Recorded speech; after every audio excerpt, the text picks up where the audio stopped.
So hello guys, AG this side. So welcome to my channel Study with AG. तो कल हम लोग जो फर्स्ट चैप्टर है इनऑर्गेनिक केमिस्ट्री का उसको ख़त्म कर चुके थे। तो आज हम लोग जो सेकंड चैप्टर है उसको स्टार्ट करने वाले हैं। तो उसका जो चैप्टर है वो है हाइड्रोजन।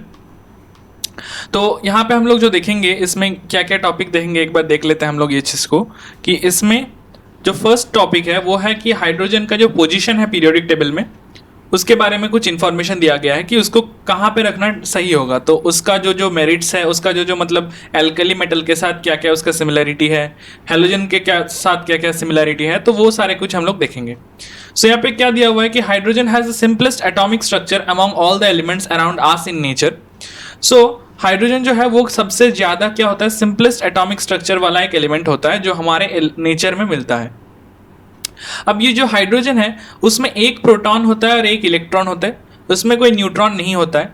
तो ये हम लोग जो ये हाइड्रोजन होता है वो ज़्यादातर डायटोमिक फॉर्म में मिलता है और is called as dihydrogen. इसको डाई हाइड्रोजन बोला जाता है कि ये एलिमेंटल फॉर्म में एग्जिस्ट करता है क्योंकि ये जब हाइड्रोजन सिंगल में रहता है तो बहुत ज़्यादा अनस्टेबल होता है and is called as dihydrogen. ठीक है, अब यहाँ पे आते हैं हम लोग की position of hydrogen in the periodic table.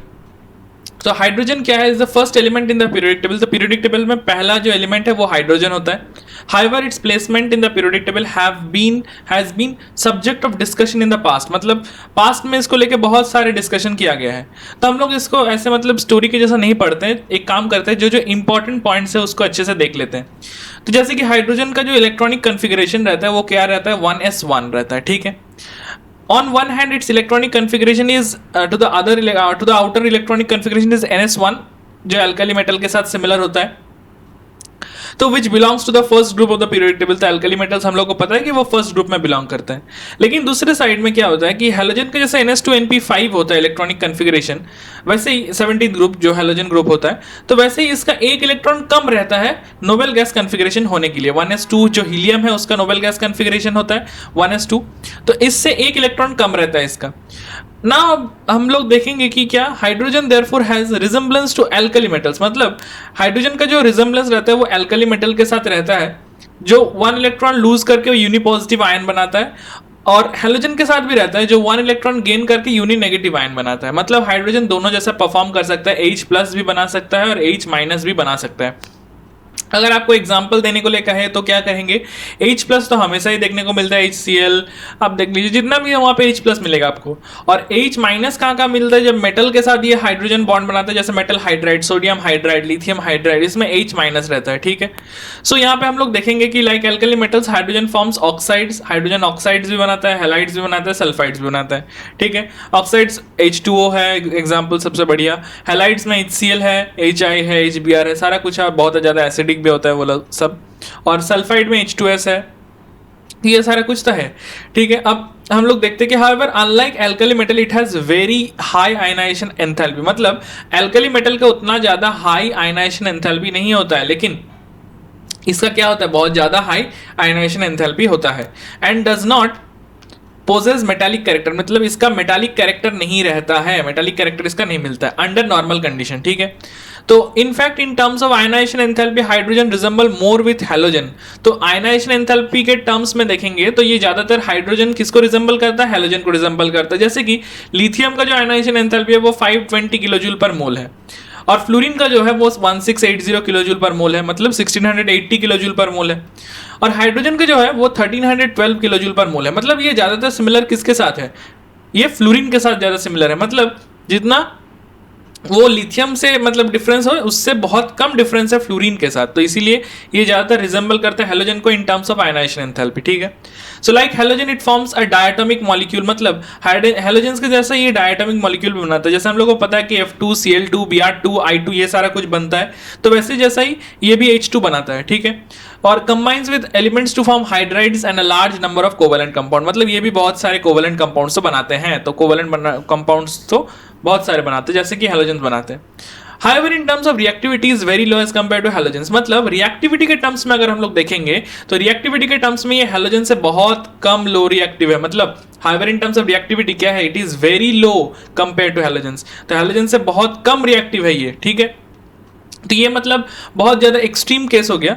एक बार इसको ठीक से मार्क कर लेते हैं। हाँ, तो in terms of reactivity it is very low as compare to halogens, in spite of the fact that hydrogen to a certain extent resembles both with alkali metals and halogen. मतलब कुछ fact है कि ये मतलब to a certain extent resemble both with alkali metals and halogen, but ये बहुत मतलब ये एस्पेक्ट में ये डिफर भी करता है, मतलब डिफर भी करता है दोनों से। So now the pertinent question arises as where should it be placed in the periodic table. तो मतलब ये इसका जो क्वेश्चन अराइज होता है कि कहाँ पे पीरियोडिक टेबल में इसको रखा जाए। तो जैसे कि हम लोग को पता है कि जब इसका जब इलेक्ट्रॉन लूज करता है हाइड्रोजन एटम, मतलब जब इसका H+ बनता है तो इसका जो साइज है बहुत ज्यादा छोटा हो जाता है, एक्सट्रीमली स्मॉल साइज बन जाता है इसका। कैसे? 1.5 इंटू 10⁻³ पिकोमीटर, मतलब बहुत ही कम। ये 1.5 इंटू 10⁻³ पिकोमीटर बहुत ज्यादा कम होता है। ठीक है, इसको याद रखना है, याद नहीं रख सकते बट हाँ, एक्सट्रीमली स्मॉल, ये याद रखना है।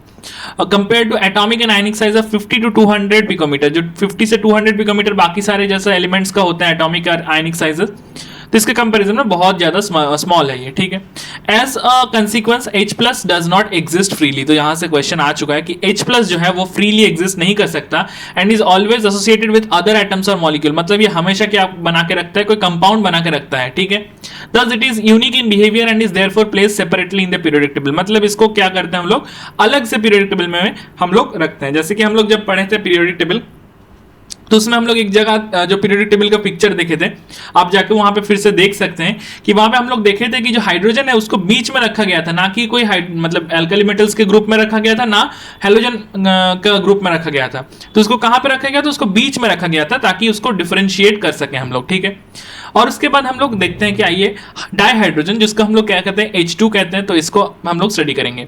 अकरेंस जो है dihydrogen is the most abundant element in the universe. ये बहुत इंपॉर्टेंट पॉइंट है, मतलब पूरा यूनिवर्स में अगर कोई पूछता है कि सबसे ज्यादा एबंडेंट कौन सा एलिमेंट है, कौन सा ज्यादा, हाँ कौन सा एलिमेंट है, तो यहाँ पे क्या बोलेंगे हम लोग, ये एलिमेंट नहीं होगा, ये कंपाउंड होगा, क्योंकि एलिमेंट किसको कहते हैं, ये कंपाउंड हो गया, ये गलत शायद प्रिंट हो गया, क्योंकि एलिमेंट जो होता है वो सारे सिंगल होते हैं। जैसे कि हाइड्रोजन एक एलिमेंट है, सोडियम Na एक एलिमेंट है, क्लोरीन Cl एक एलिमेंट है, लेकिन यहाँ पे डाइहाइड्रोजन का बात कर रहे हैं हम लोग, जैसे कि H2, तो ये कंपाउंड है। ठीक है, तो it is the most abundant compound in the universe, जो 70% of the total mass of the universe जो है वो उसी से बना होता है।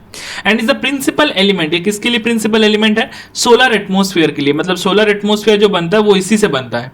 The giant planets that is Jupiter, Saturn, ये सारा कुछ किससे बना है, ज्यादातर हाइड्रोजन से बना है। ठीक है, also due to its light nature it is much less abundant in the earth crust, मतलब अर्थ एटमोस्फेयर, मतलब अर्थ के जो एटमोस्फेयर है उसमें ज्यादातर नहीं रहता है। क्यों नहीं रहता है, क्योंकि इसका जो लाइट नेचर है, मतलब बहुत ही हल्का होता है, तो इसीलिए ज्यादातर वो ज्यादा उठ जाता है, मतलब उड़ जाता है ज्यादा, वो एटमॉस्फेयर से बाहर चला जाता है। Of course in the combined form it constitutes 15.4% of the earth crust. तो कंबाइंड फॉर्म में ये 15.4% ऑफ द अर्थ क्रस्ट बनाता है in the oceans. In the combined form besides in the water it also occurs in plants and animal tissue, carbohydrate, protein, hydride including hydrocarbons and many other compounds.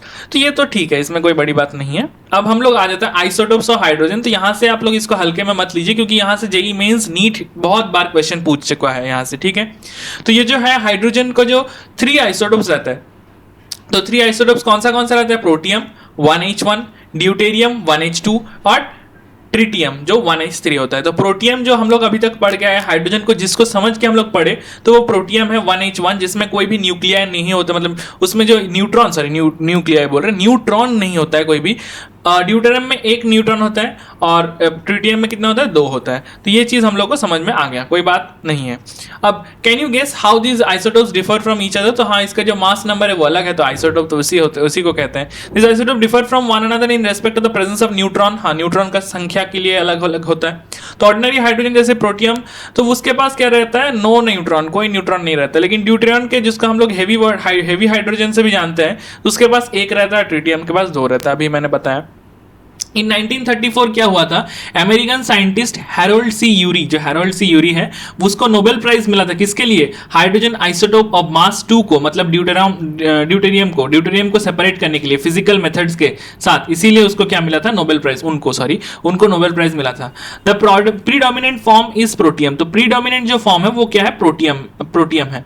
ठीक है, मतलब 1H1 को ही बोल रहे हैं हम लोग। ठीक है, terrestrial hydrogen contains 0.0156% of the deuterium deuterium mostly in the form of HD। HD मतलब इसको इस फॉर्म में ज्यादातर मिलता है ड्यूटेरियम। तो ये क्वेश्चन आ सकता है कि ड्यूटेरियम जिस ज्यादातर कौन सा फॉर्म में मिलता है, तो वो HD फॉर्म में मिलता है।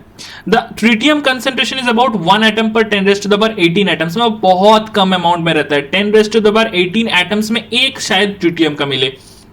Of these isotopes, only tritium is radioactive and emits low energy beta minus particle। यहां से क्वेश्चन आ चुका है कि बीटा माइनस पार्टिकल एमिट करता है कौन?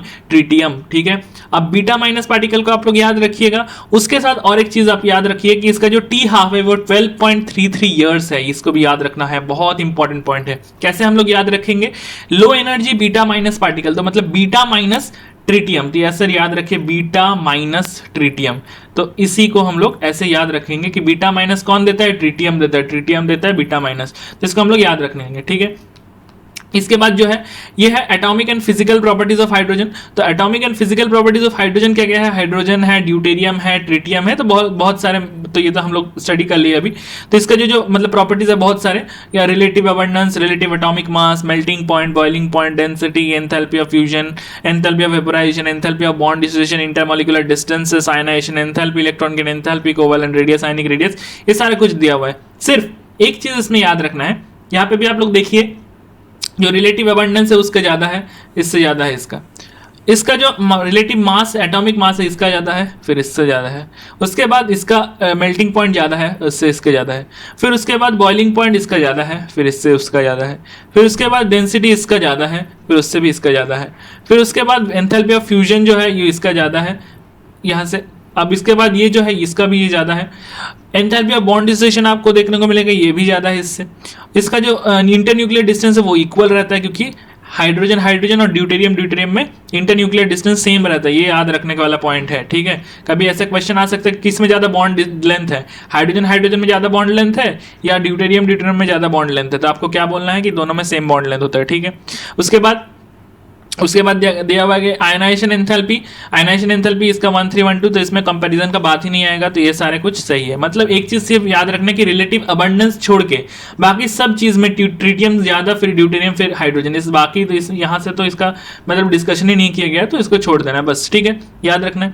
Since the isotopes have the same electronic configuration, they have almost the same chemical properties. मतलब इन लोग का क्योंकि इलेक्ट्रॉनिक कन्फिगरेशन सेम ही रहता है ऑलमोस्ट, तो इसीलिए क्या होता है ऑलमोस्ट सेम केमिकल प्रॉपर्टी। मतलब इन लोगों का केमिकल प्रॉपर्टी में ज्यादा डिफरेंस नहीं आता है।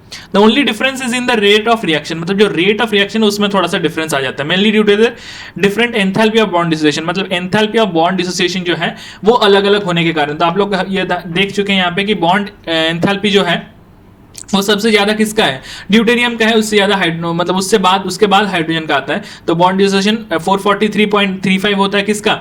ड्यूटेरियम का। और हाइड्रोजन का क्या होता है? 435.88 होता है। तो इसमें हम लोग को पता चल गया कि कौन सा ज्यादा है। ठीक है, अब उसके बाद हम लोग आ जाते हैं कि however in physical properties this isotopes differ considerably due to their large mass difference, क्योंकि इन लोग का मास डिफरेंस है, इसलिए फिजिकल प्रॉपर्टी में ज्यादातर डिफरेंस देखा जाता है। तो इस चीज को आप लोग को याद रखना है कि केमिकल प्रॉपर्टीज में ज्यादातर कोई सिमिलैरिटी नहीं मिलता है। ठीक है, ज्यादातर कोई डिसिमिलरिटीज नहीं मिलता है, मतलब बहुत ज्यादा सिमिलरिटीज मिलता है। ठीक है, सिर्फ रेट ऑफ रिएक्शन में थोड़ा सा प्रॉब्लम होता है। क्यों? क्योंकि एंथैल्पी जो बॉन्ड डिसोसिएशन है वो थोड़ा सा डिफर करता है, ज्यादा होता है ड्यूटेरियम का एज कंपेयर टू प्रोटियम, या मतलब हाइड्रोजन, जो भी कहे आप लोग। उसके बाद इसमें जो फिजिकल प्रॉपर्टी है, फिजिकल प्रॉपर्टी बहुत ज्यादा वेरी करता है। क्यों वेरी करता है बहुत ज्यादा? क्योंकि वो क्या होता है उसमें जो आपका मास डिफरेंस है वो बहुत ज्यादा होता है, तो इसीलिए ये बहुत ज्यादा वेरी करता है।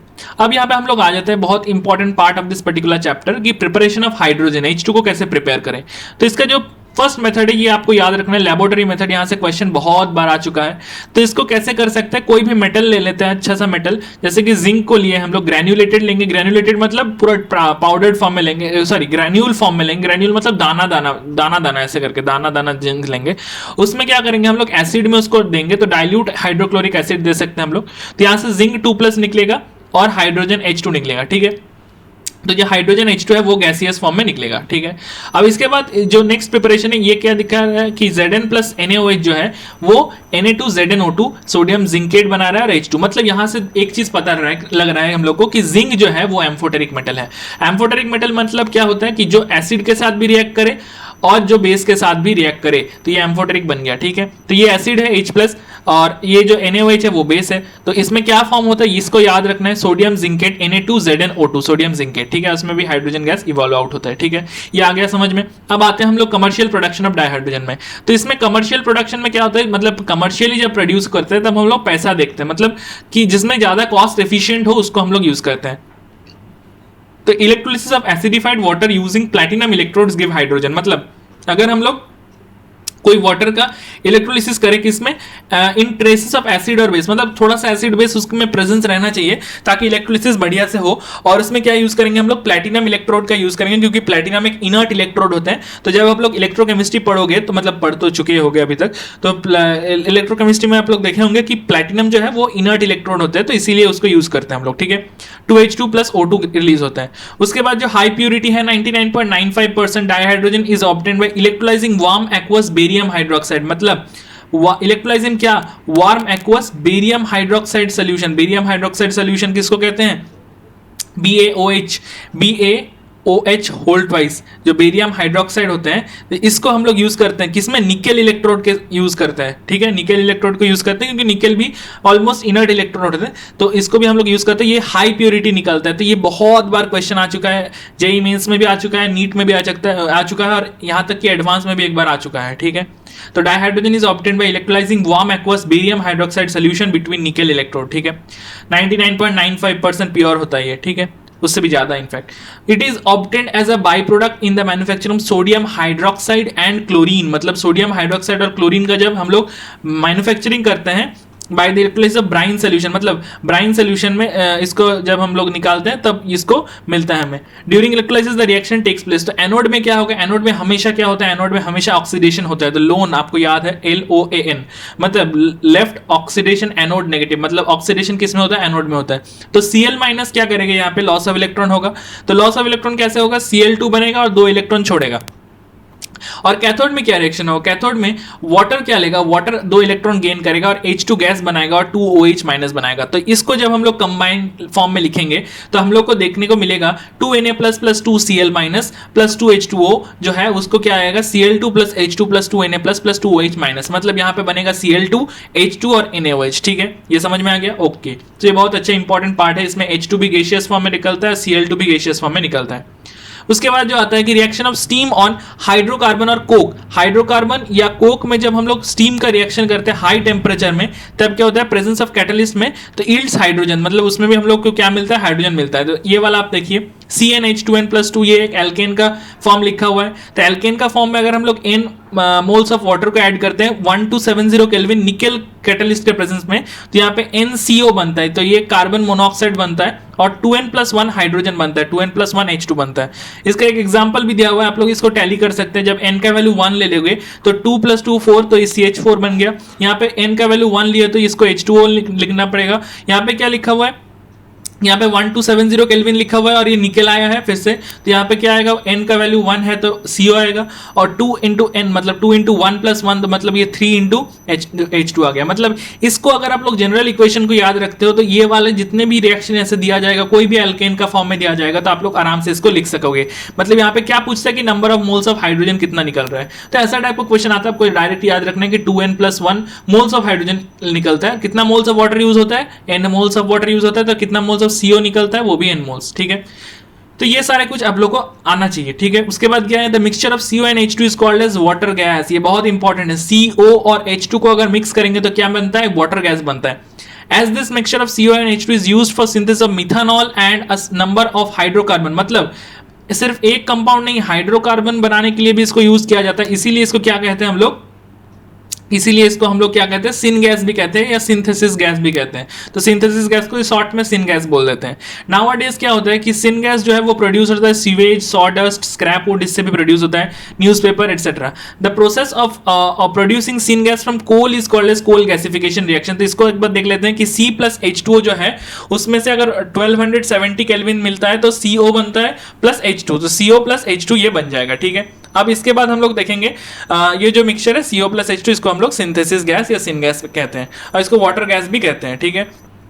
अब हम लोग आगे बढ़ते हैं। The production of dihydrogen can be increase by reacting carbon monoxide. जो कार्बन मोनोऑक्साइड है उसको किसके साथ रिएक्ट करेगा, सिंथेसिस गैस के साथ रिएक्ट करेंगे, सॉरी कार्बन मोनोऑक्साइड और सिन गैस को अगर किसके साथ रिएक्ट करेंगे, स्टीम के साथ रिएक्ट करेंगे, तो आयरन क्रोमेट कैटलिस्ट के प्रेजेंस में आयरन क्रोमेट कैटलिस्ट यूज करते हैं यहाँ पे FeCrO3, ठीक है, इसको याद रखना है। FeCrO3 को इसको यूज करेंगे तो क्या निकलेगा यहाँ पे CO प्लस H2, या निकलेगा 673 केल्विन कैटलिस्ट में CO2 और H2 निकलेगा, हाइड्रोजन गैस निकलेगा, हाइड्रोजन गैस इसमें ज्यादातर में निकलेगा, ठीक है। This reaction is called as water gas shift reaction. ये बहुत इंपॉर्टेंट पॉइंट है। वाटर गैस शिफ्ट रिएक्शन किसको कहते हैं, जब कार्बन मोनोऑक्साइड और मतलब जो इसमें जो कार्बन मोनोऑक्साइड रहता है उसको जब हम लोग स्टीम के साथ पास करते हैं, तो ये गैस है, मतलब steam, water gaseous form is called as steam. इसको जब पास करते हैं 673 केल्विन कैटलिस्ट में, तो ये CO2 बनता है और H2 बनता है, ठीक है।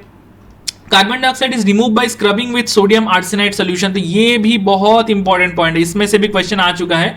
जो कार्बन डाइऑक्साइड रहता है उस कार्बन डाइऑक्साइड को हम लोग कैसे निकाल सकते हैं, स्क्रबिंग करके निकाल सकते हैं, किसके थ्रू, सोडियम आर्सेनाइड सॉल्यूशन के through. Presently 77% of the industrial dihydrogen is produced from petrochemicals, 18% from coal, 4% from electrolysis of aqueous solution and 1% from other sources. तो ये तो याद रहना चाहिए, ठीक है, मतलब याद नहीं रहना चाहिए, सॉरी माय मिस्टेक, इसमें याद नहीं रहना चाहिए, इसको याद नहीं करना है, ठीक है। उसके बाद properties of dihydrogen. Properties of dihydrogen में क्या आएगा, physical properties. Dihydrogen is a colourless, odourless, tasteless, combustible gas. मतलब क्या क्या है, कलरलेस है, मतलब कोई भी कलर नहीं है, तो मतलब ये बहुत ही स्वाभाविक है, क्योंकि हम लोग का जो एनवायरनमेंट में अगर डाइहाइड्रोजन का कोई कलर होता तो हम लोग को देखने को मिलता कि नहीं मिलता। जैसे हम लोग सूंघ रहे हैं तो कुछ भी ऑर्डर तो होता, तो अगर उसमें भी तो कोई स्मेल आता नहीं आता है।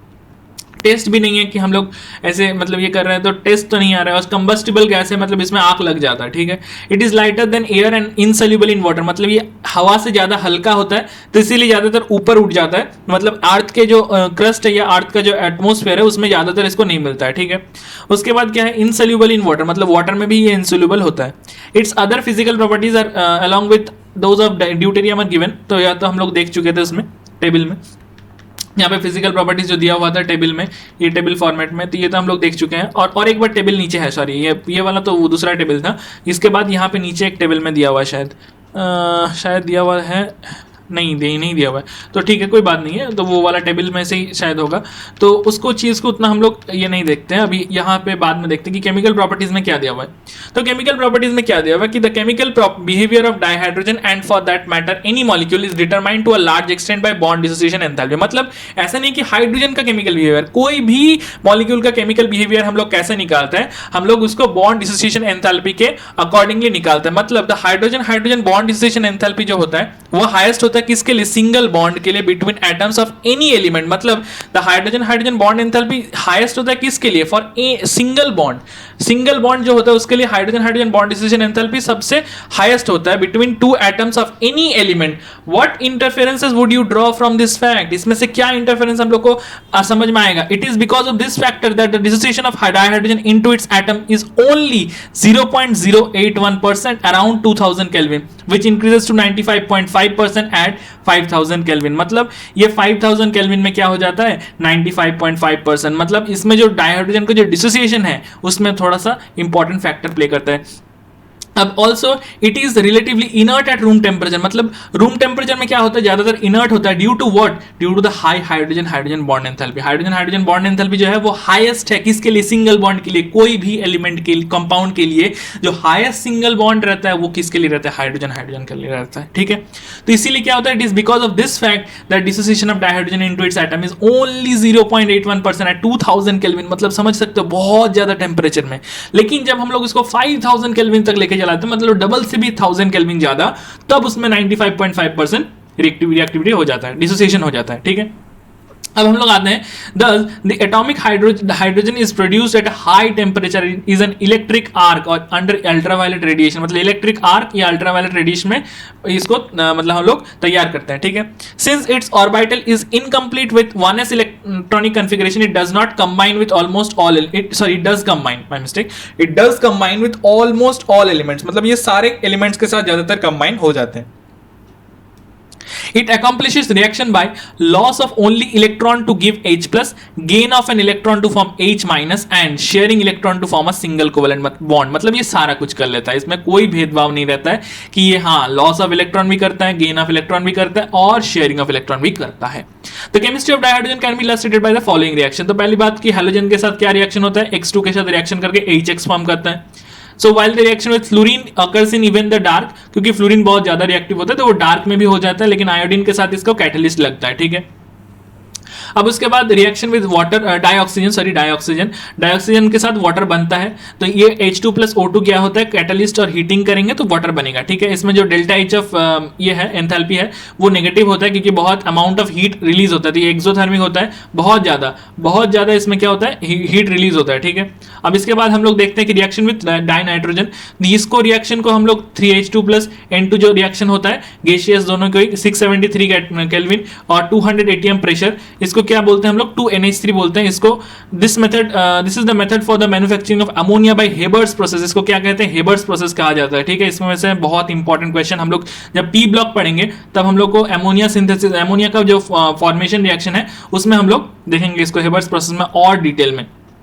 बस आपको अभी याद रखना है कि इसको कैटलिस्ट जो यूज करते हैं वो 673 केल्विन 200 atm प्रेशर और Fe कैटलिस्ट को यूज करते हैं. ठीक है. वहां पे और चीज हम लोग देखेंगे. रिएक्शंस विद मेटल्स के साथ क्या रिएक्शन करता है कि हाइड्राइड फॉर्म करता है. तो पहले बताया था हाई टेम्परेचर में करता है. ठीक है. तो ये मेटल M क्या है, एल्कली मेटल है. ओके.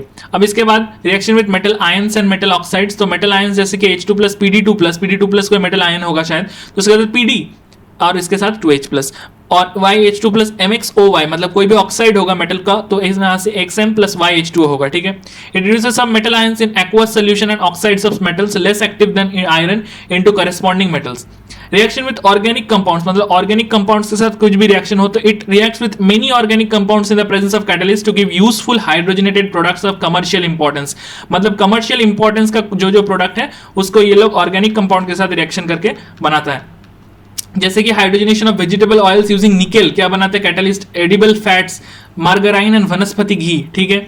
फिर हाइड्रोफॉर्माइलेशन रिएक्शन भी आप लोगों को पता होगा शायद कि ओलेफिन्स में किया जाता है. ओलेफिन्स मतलब किसको कहते हैं, ओलेफिन्स एल्डिहाइड बनाते हैं. ओलेफिन्स क्या बनाते हैं, एल्डिहाइड बनाते हैं. यहाँ पे आप लोग को मिल रहा है कि डबल बॉन्ड जो है इसको क्या कहते हैं हम लोग, ओलेफिन्स भी कहते हैं बहुत सारे चीज में. तो यील्ड्स क्या होता है कि एल्डिहाइड्स कहते हैं, एल्डिहाइड्स देते हैं. तो which further undergo reduction to give alcohol. तो ये फिर से रिडक्शन होकर क्या बनाते हैं, अल्कोहल बनाते हैं. तो ऑर्गेनिक का पार्ट हो गया. ठीक है.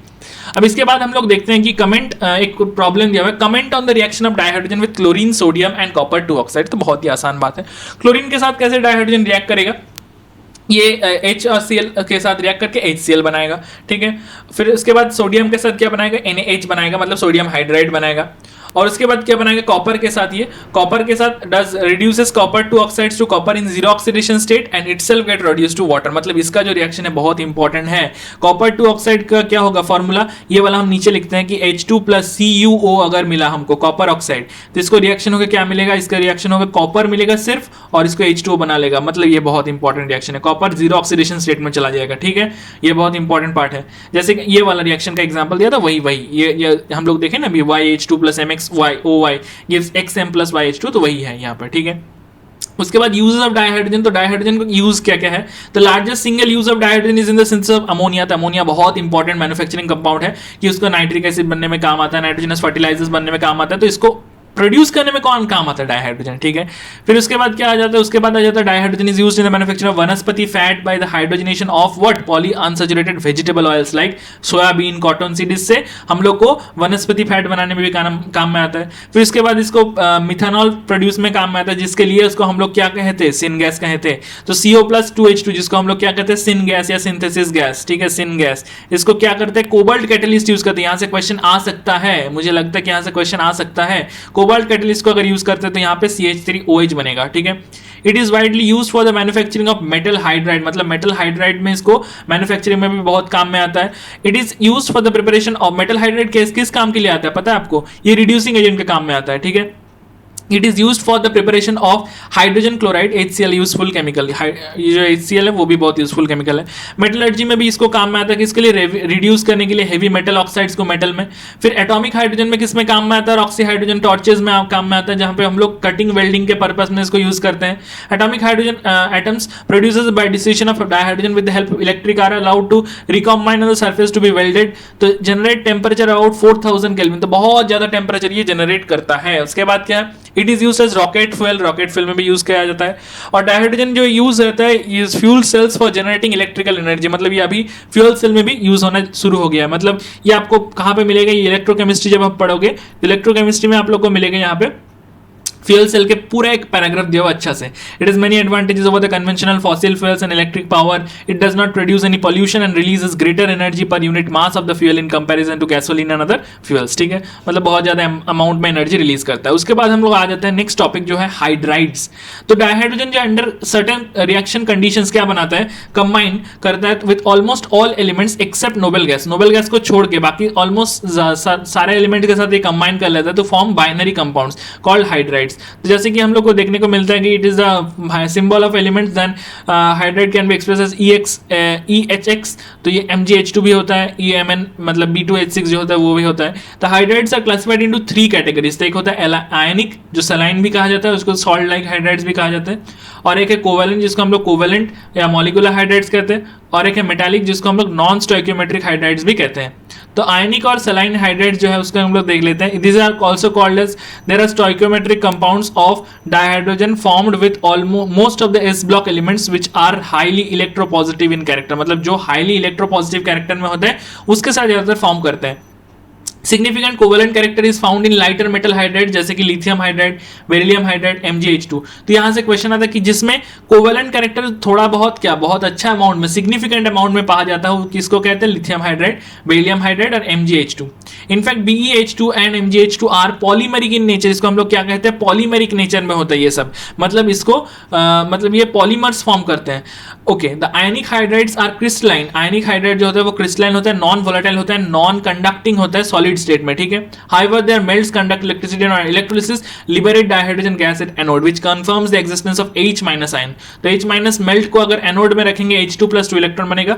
Saline hydrides react violently with water, water के साथ वायलेंटली रिएक्ट करेगा, प्रोड्यूसिंग क्या, डाइहाइड्रोजन गैस। तो NaH + H2O, NaOH और इसके साथ क्या बनेगा, H2 बनेगा, डाइहाइड्रोजन गैस बनेगा, ठीक है।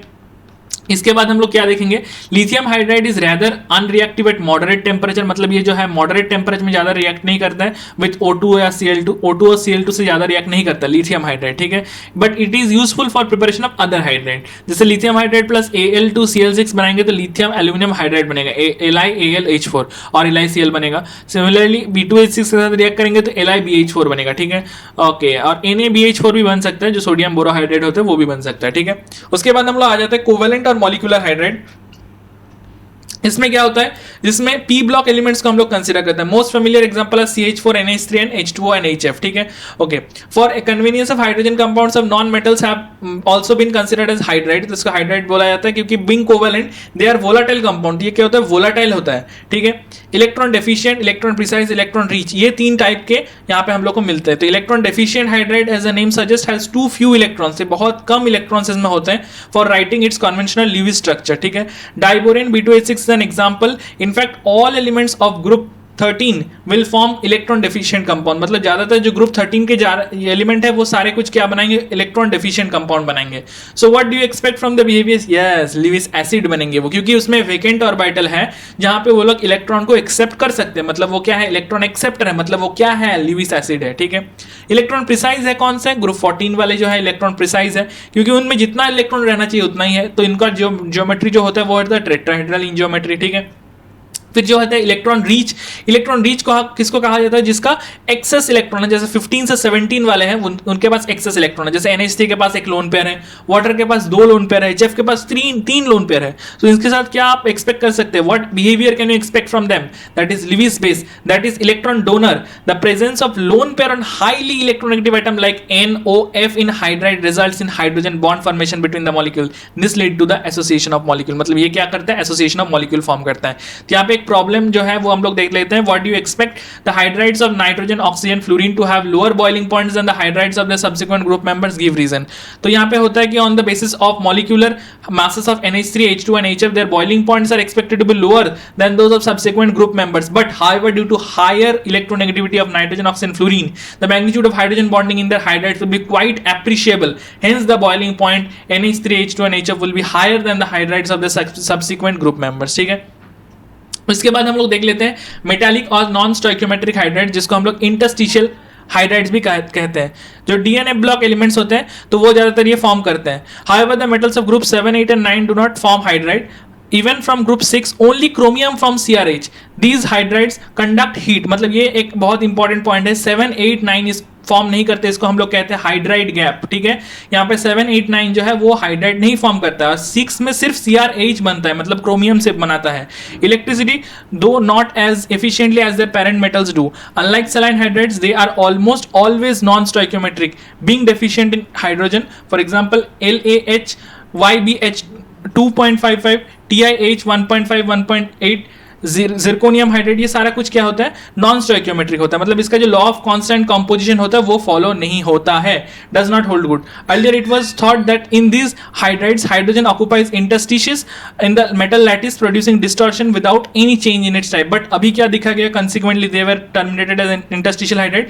लेकिन अभी देखा गया कि they have that except for hydrides of nickel, palladium, cerium and actinium, other hydrides of this class have lattice different from that of parent metal. मतलब parent metal से उसका जो lattice है वो different होता है. The property of absorption of hydrogen on the transition metal is widely used in catalytic reduction, hydrogenation reaction for the preparation of large number of compounds. Some of the metals जैसे palladium, platinum can accommodate a very large volume of hydrogen and therefore they are used as a storage media.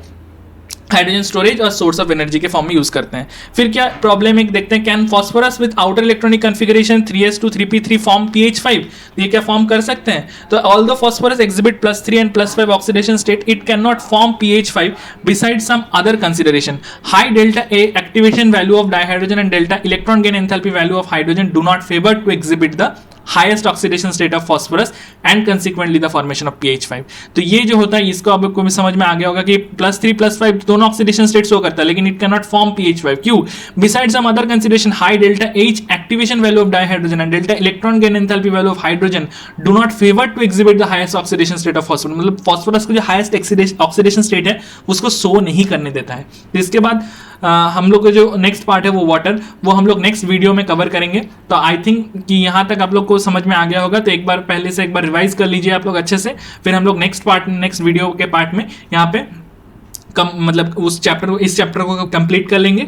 और यहाँ पे हम लोग एक चीज़ हम और एक बताना चाहेंगे कि अगर आपको इस वीडियो से कोई फ़ायदा हो रहा है तो प्लीज़ ज़रूर से इसको लाइक कीजिए और इस वीडियो को अपने दोस्तों के साथ शेयर कीजिए और प्लीज़ चैनल को सब्सक्राइब कीजिए. और आपका जो भी कोई वैल्यूएबल अगर कमेंट्स रहा तो उस कमेंट्स को भी मेरा कमेंट सेक्शन में कीजिए, क्योंकि मैं अगर कुछ समझ में आया कि मुझे हाँ कि कुछ अलग चाहिए आप लोगों को या कोई सीरीज़ में कोई दूसरा सीरीज़ चाहिए लॉन्च करने के लिए, तो प्लीज़ कमेंट सेक्शन में नोट कीजिए, मतलब लिखिए. तो thank you. I hope that you will like this particular series. So keep studying and be motivated. Thank you. Have a nice day.